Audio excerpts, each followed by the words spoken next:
Last video में हमने carries inward बताया था आपको, और बिल्कुल आखिरी में कैरीज आउटवर्ड शायद बताया था। तो इनवर्ड का मतलब है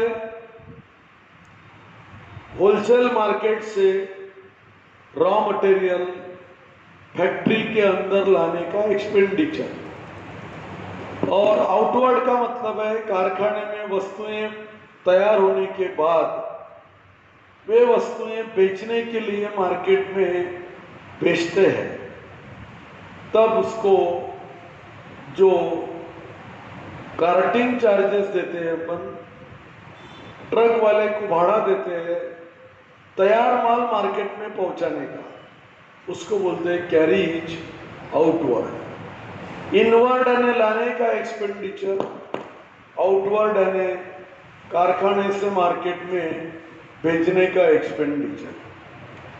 तो इनवर्ड आता है ट्रेडिंग अकाउंट में डेबिट, और कैरीज आउटवर्ड आता है प्रॉफिट एंड लॉस अकाउंट में डेबिट।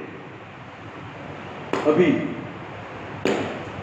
फ्रेट और कैरीज ये दोनों के बीच में एक आइटम मैंने रॉयल्टी नाम का छोड़ दिया था, वो इसलिए कि दोनों एक समान थे इसलिए बढ़ा दिया। अबे रॉयल्टी क्या होता है? रॉयल्टी के बहुत सारे प्रकार हैं। Books royalty, mining royalty, production royalty. मैं जो आपको समझेगा वो रॉयल्टी आपको बता देता हूँ। जैसा मैं एक ऑथर हूँ, किताबें लिखता हूँ, मेरे को ऑथर्स है सोदाली मैडम, शीतल मैडम, ये मेरे साथ मेरे गाइडेंस में किताब लिखते हैं। अब हम तीनों लोग ये किताबें लिखते हैं, और कोई असिस्टेंट है, किताबें लिखते हैं। हमारा काम है किताबें लिखना, और किताबें लिखने के बाद ये किताब प्रिंटिंग करने के लिए, पब्लिश करने के लिए हम एक व्यापारी को देते हैं। उस व्यापारी को कहा जाता है पब्लिशर। पब्लिश करने के लिए हम पब्लिशर को देते हैं। वो क्या करता है, हमने जो किताब लिखी वो किताब प्रिंटिंग करवाता है, और प्रिंटिंग करवाकर उसमें हमारे नाम डालकर वो किताबें मार्केट में बेचता है, और किताबें बेचने के बाद उसको पैसे मिलते हैं किताब बेचने के। उन पैसों में से कुछ पोर्शन, जनरली वो 15% होता है, वो पब्लिशर हमको लाके देते हैं, उसको बोलते हैं रॉयल्टी। देखो इसमें कैसा हुआ, किताब लिखने वाली टीम मैं और मेरे साथी, हमारा काम है किताबें लिखना। ये छापना और बेचना दूसरी पार्टी पब्लिशर है, और खरीदना ये स्टूडेंट है। 3 पार्टियां हो गई। तो स्टूडेंट से कीमत लेकर पब्लिशर उनको किताब देता है, और पब्लिशर को जो पैसा मिलता उसमें से 15% को हमको ला के देता। वो हो गई रॉयल्टी। अब ये रॉयल्टी क्यों बोलते इसको, तो इसका मैं मराठी हिंदी का थोड़ा सा डेफिनेशन बताऊंगा। रॉयल्टी को मराठी में और हिंदी में अधिकार शुल्क बोलते हैं। अभी अधिकार शुल्क क्या होता है, देखो अधिकार शुल्क म्हणजे रॉयल्टी।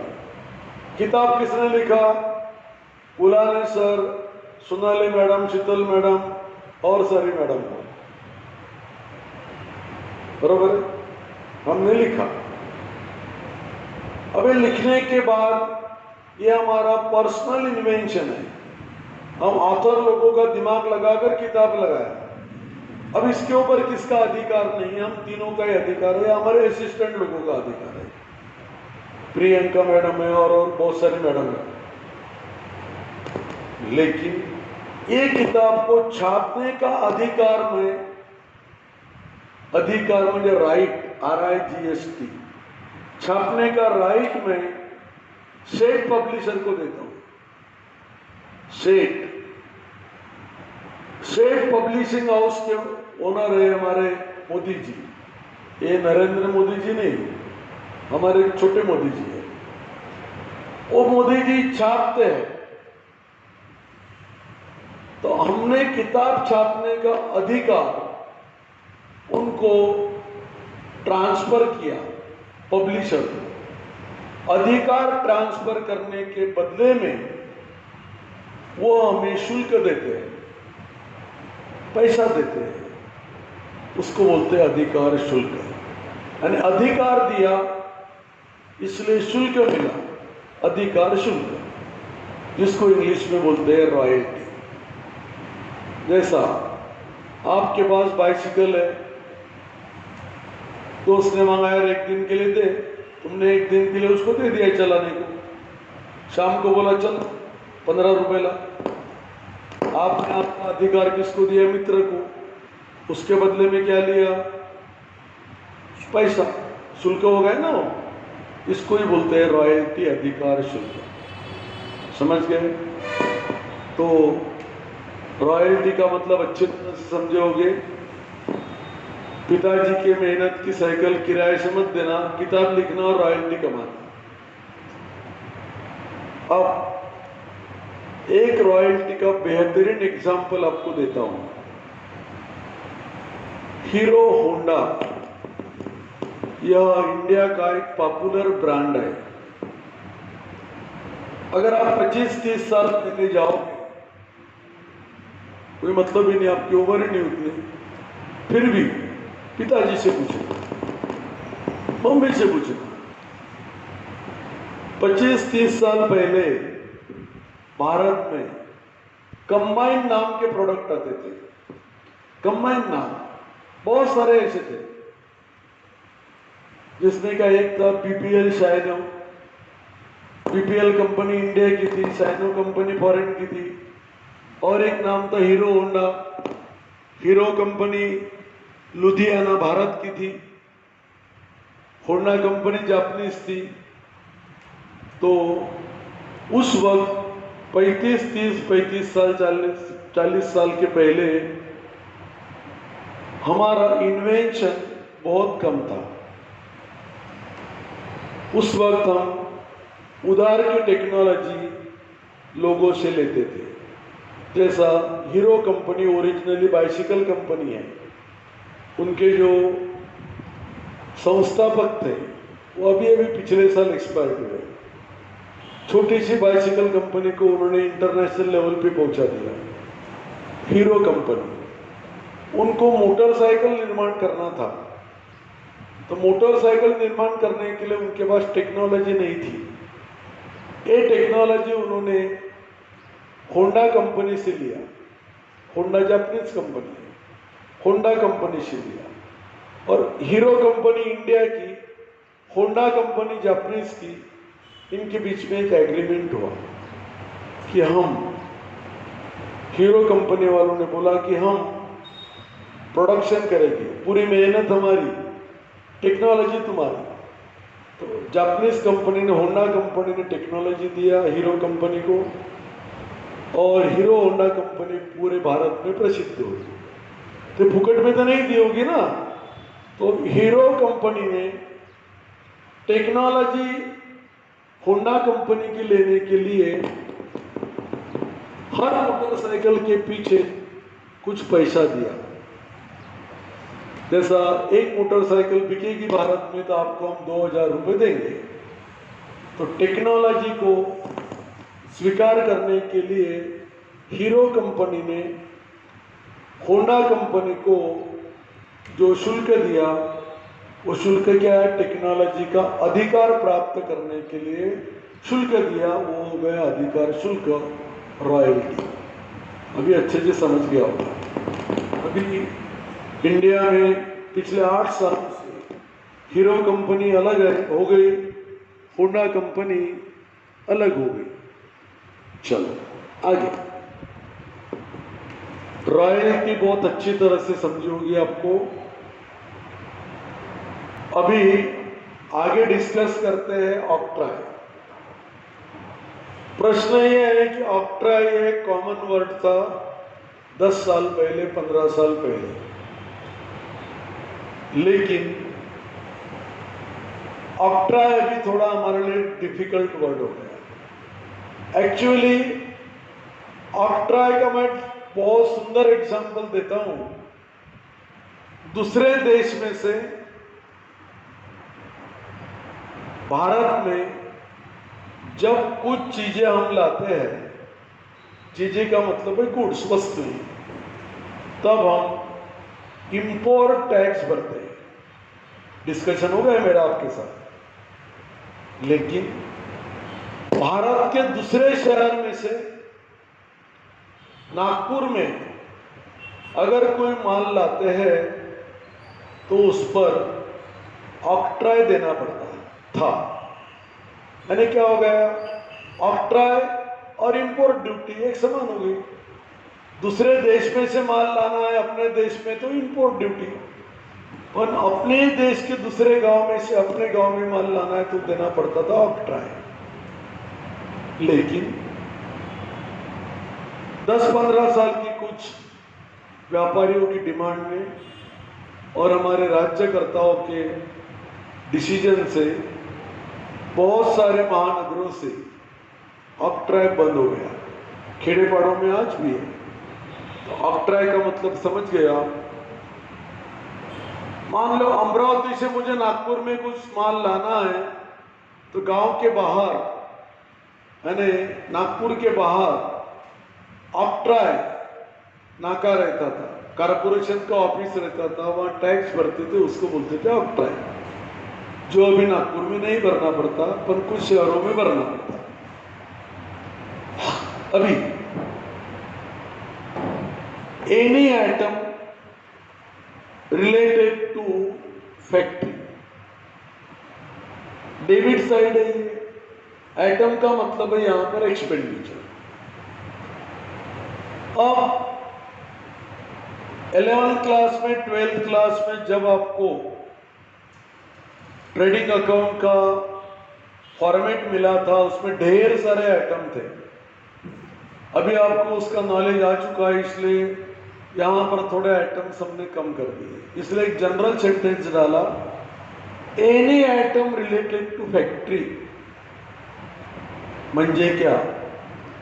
कारखाने के अंदर, जैसा कि आप फैन, पंखे बनाते हो और पंखे बनाने की आपकी फैक्ट्री बुटीपुरी में है, तो बुटीपुरी की फैक्ट्री चलाने के लिए जो भी आप एक्सपेंडिचर करते हो, वो all types of expenditure trading account में आएगा। जैसा कि फैक्ट्री का लाइटिंग, फैक्ट्री का लाइट बिल, फैक्ट्री मैनेजर की salary, any expenditure connected with the factory.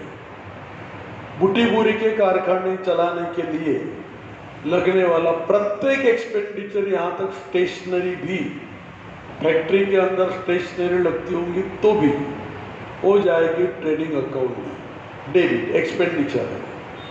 इसलिए बोला गया any item related to factory, कारखाने के साथ संबंध रखने वाला कोई भी एक्सपेंडिचर। उसके बाद आता है ग्रॉस प्रॉफिट। ये ग्रॉस प्रॉफिट क्या होता है? बुटीपुरी में आपका कारखाना है, कारखाना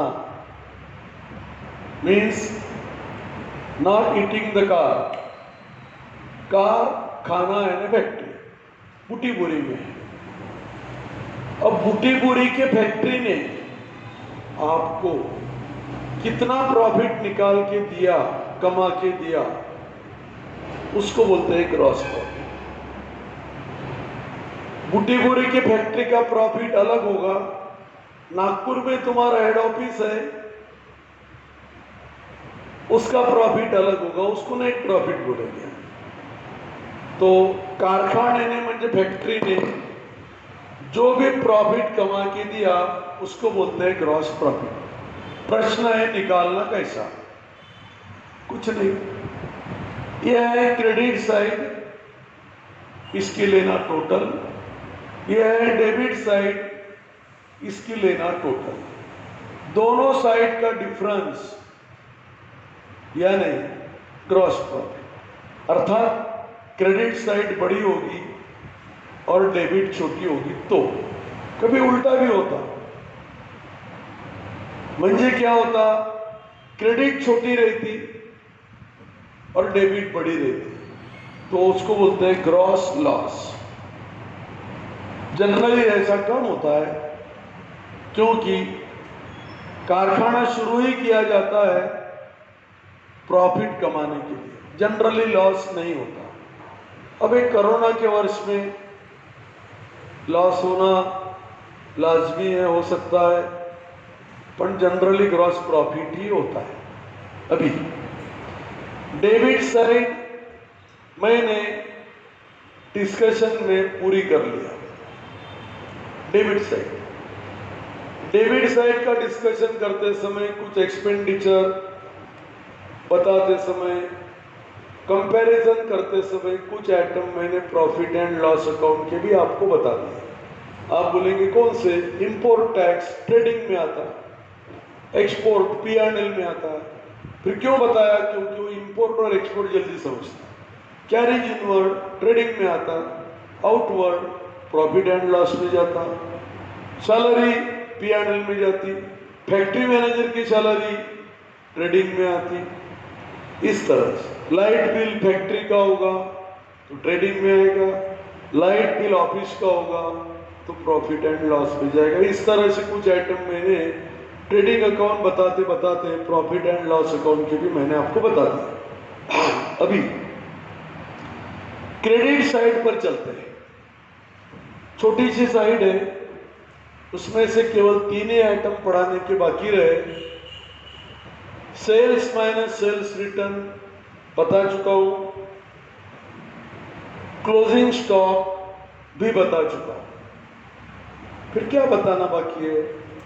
बाय गुड्स सेंड, कभी सेंड के बदले में डिस्ट्रीब्यूट भी बोलते हैं, एज सैंपल फॉर एडवर्टाइजमेंट। म्हणजे क्या? आप कारखाने के ओनर हो, आप कारखाने के मालिक हो और अपने वस्तुओं की जाहिरात करने के लिए, एडवर्टाइज करने के लिए कारखाने के मालिक लोग कभी कभी वस्तुएं फुकट में बांटते हैं। हाँ, फुकट में। आप बोलेंगे कहाँ मिलती है? वो मुझे नहीं मालूम। जिन कंपनियों को जब कभी बांटने का रहा वो कंपनी तब तब वस्तुएं बांटती है फुकट में। ये फुकट में बांटने का सिलसिला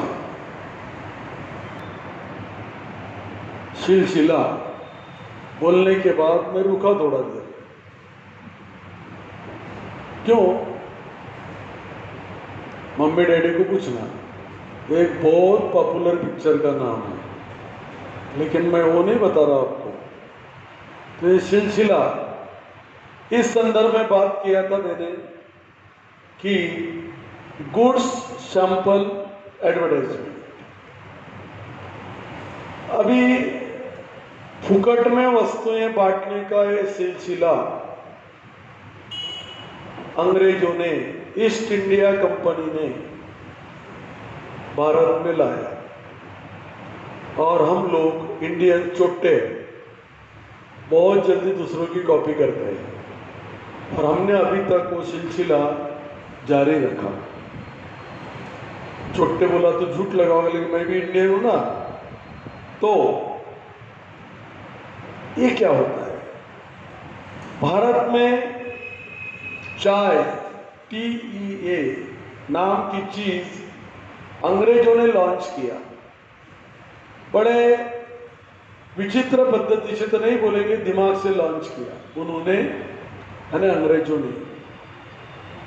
हर गांव के, हर मोहल्ले के चौक में लगभग 2-3 महीने 4 महीने तक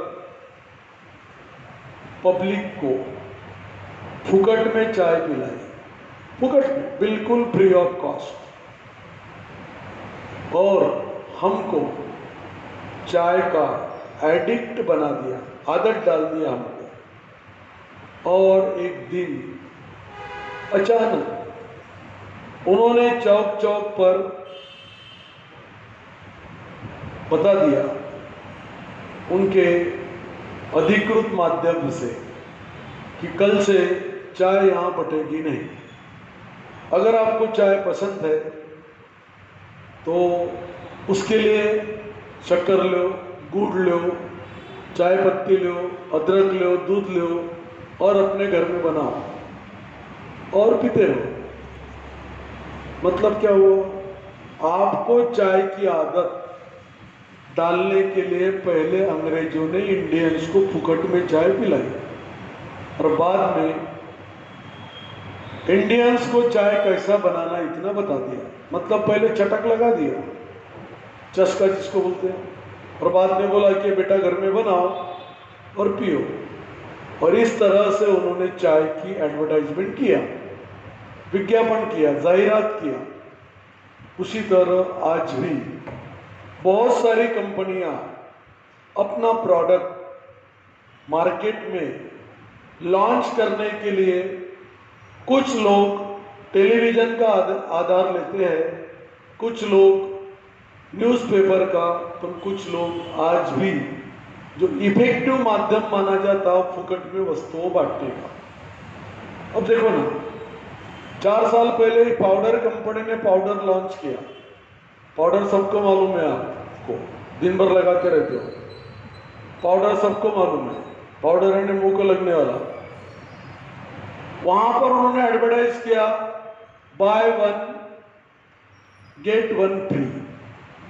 एक डब्बा लो 100 ग्राम का, 100 ग्राम का डब्बा आपको फ्री मिलेगा। ये क्या है? ये फुकट में बांट रहे हैं ना आपको दूसरा डब्बा, यानी आपको वो चीज लेने के लिए मजबूर कर रहे हो कि सस्ती है, एक की कीमत दिया तो दोनों अपने को मिल जाती, ये दूसरी वस्तु फुकट में ही बांट रहे हो। आज भी देहातों में, विलेजेस में बीड़ी कंपनियां पीने की बीड़ी फुकट में बांटते हो। महीना 2 महीने आदत लगा देते बीड़ी पीने की नए नए छोटे छोटे बच्चों को, और फिर वो बीड़ियाँ दुकान से बच्चे खरीदते।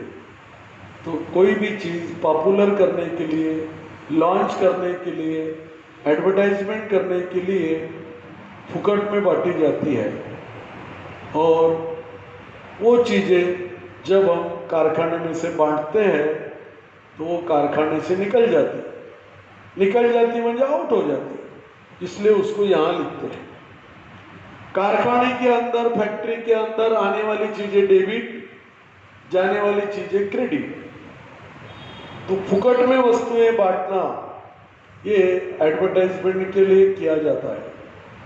बहुत बार आपने देखा होगा, आपके यहाँ जो न्यूज़पेपर आता होगा उसके ऊपर पॉन्ड्स का एक आधा छोटा सा पैकेट चिपक के आता, कभी चाय पत्ती का आता। क्यों? कि ये फुकट में लो और दूसरे दिन मार्केट से लो। समझ गए होंगे, फुकट की चीज बहुत जल्दी समझती है। अब इसकी एक दूसरी एंट्री भी होती है प्रॉफिट एंड लॉस में। क्यों? दुकान में से वस्तुएं निकल गई, आउट हो गई, आने वाली चीजें डेबिट में, जाने वाली चीजें क्रेडिट में। पहले काय के लिए किया? एडवर्टाइज करने के लिए। और एडवर्टाइजमेंट कहाँ लिखा जाता? प्रॉफिट एंड लॉस में डेबिट। तो फुकट में जो वस्तुएं बांटी जाती है ये 2 जगह पर लिखते हैं। लॉस बाय फायर, आपका कारखाना है, कारखाना है आपका फैन पंखों का, अगर आपने फैक्ट्री का इंश्योरेंस निकाला तो इंश्योरेंस निकाला और आपके फैक्ट्री को आग लग गई तो कुछ पैसे इंश्योरेंस कंपनी देगी और कुछ नुकसान आपको बेयर करना पड़ेगा। पर कभी इंश्योरेंस नहीं निकालते, चाहे इंश्योरेंस निकाला हो चाहे इंश्योरेंस नहीं निकाला हो, आग में जो वस्तुएं जलती है वो यहाँ लिखी जाती है। 12वीं में आपको हो गया, इंश्योरेंस निकाला होगा तो 3 एंट्री होती है, इंश्योरेंस नहीं निकाला तो 2 एंट्री होती है। साइंस वालों को बाद में बताया जाएगा। Drying of goods by owner, drawing का मतलब चित्रकला भी होती है, वो चित्रकला नहीं या वो चित्रलेखा भी नहीं जो आप समझते हैं। तो फिर ड्राइंग का मतलब है वस्तुएं घर में लेके जाना, ड्रॉ करना गुड्स का। जैसा आप फैन का प्रोडक्शन करते हो, आपके कारखाने में फैन बनते हैं और आपके घर में फैन लगाना है तो आप क्या करोगे? दूसरे के कंपनी के फैन लगाओगे क्या? नहीं लगाएंगे, अपने ही कंपनी के फैन उठाओगे और अपने घर में ऑफिस में लगाओगे। क्या हो गया? वो ड्राइंग, ड्राइंग यानी निकालना। क्या निकाला? गुड्स। क्या के लिए? ओनर ने निकाला। जब अपने ही उपयोग के लिए अपने ही कारखाने में से कुछ चीजें लेके जाते हैं उसको बोलते हैं drying of goods by owner. जैसा कि आप किराने के दुकानदार हो, किनारे के नहीं किराने के, किराने के दुकानदार हो और मम्मी ने बोला बेटा आज शाम को किराना लेके आना, तो तुम दूसरे के दुकान में से लाओगे? डेफिनेटली नहीं, अपने ही दुकान में का किराना घर में लेके जाओगे। क्या होगा? Drying of goods. समझ गए होंगे भी, ड्राइंग ऑफ गुड्स, ओनर अपने घर में वो चीज लेके जाता है। एक दूसरा भी ड्राइंग होता है कैश का, वो यहाँ नहीं आता, जब आएगा तब आपको बताया जाएगा।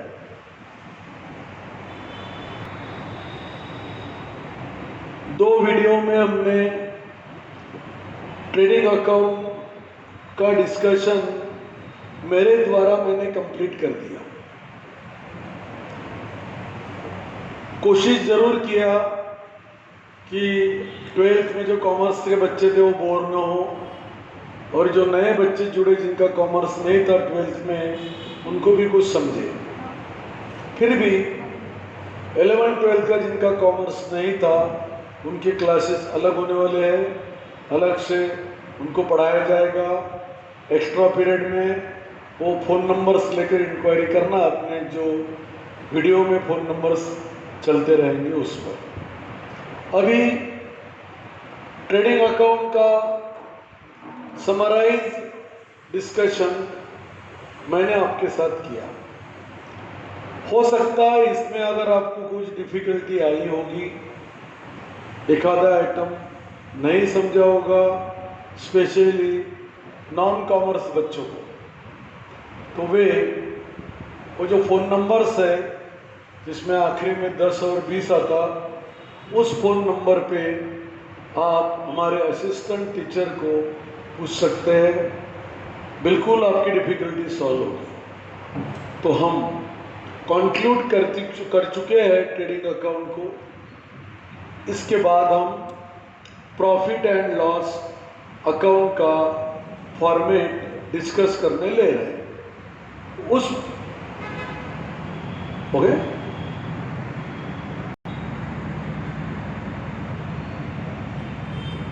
ये फॉर्मेट समझाते समय मैंने प्रॉफिट एंड लॉस अकाउंट में के कुछ आइटम्स भी आपको समझा दिया है।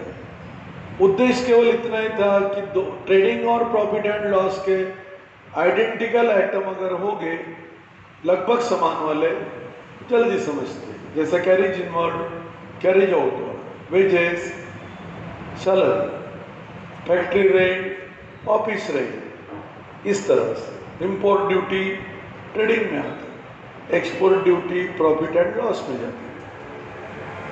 सैंपल के लिए वस्तुएं बांटी, ट्रेडिंग अकाउंट में क्रेडिट लिखते, प्रॉफिट एंड लॉस में डेबिट लिखते। लॉस बाय फायर ट्रेडिंग में क्रेडिट लिखते, प्रॉफिट एंड लॉस में डेबिट लिखते।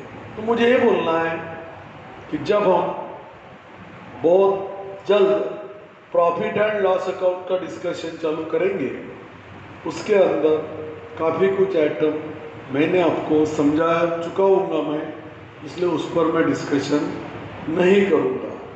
तो यहाँ पर ये रुकते हैं।